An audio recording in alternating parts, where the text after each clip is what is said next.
History often gets a bad rap, including military history, as a dry subject, and all those dead guys and names and dates that you got to memorize.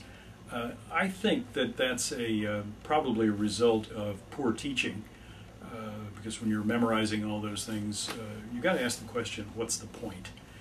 And the point is, seems to me, is very clearly that history is important as a pathway to understanding, a way that we can put current events and into a context that allows us to figure out what's going on and why it's important.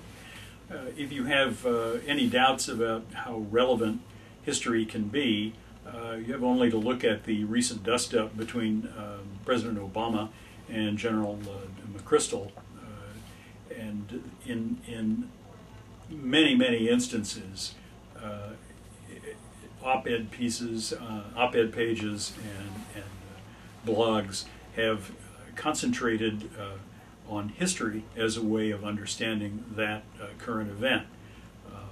They have, I read a number of things that cited the dust-up between President James Polk and General Zachary Taylor back in the 19th century.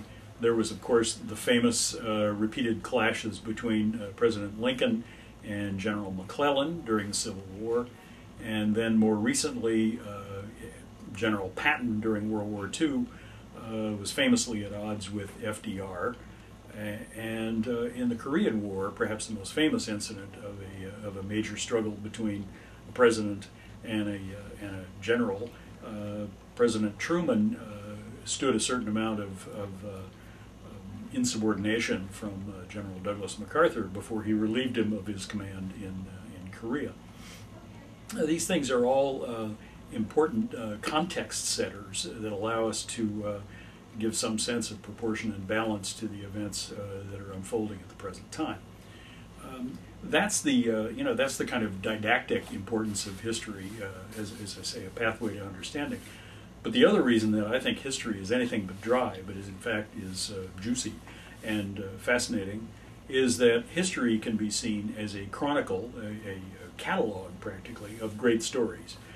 Fascinating stories about in epic proportions and down to the personal level of incredible, the whole range really of human behavior is evident in history, and it started with Herodotus, who is full of great stories, and it goes right up to the present with practitioners of modern day history. Look for the stories, and you can't go wrong. That's my view of history. Tell me what yours is. Let's see.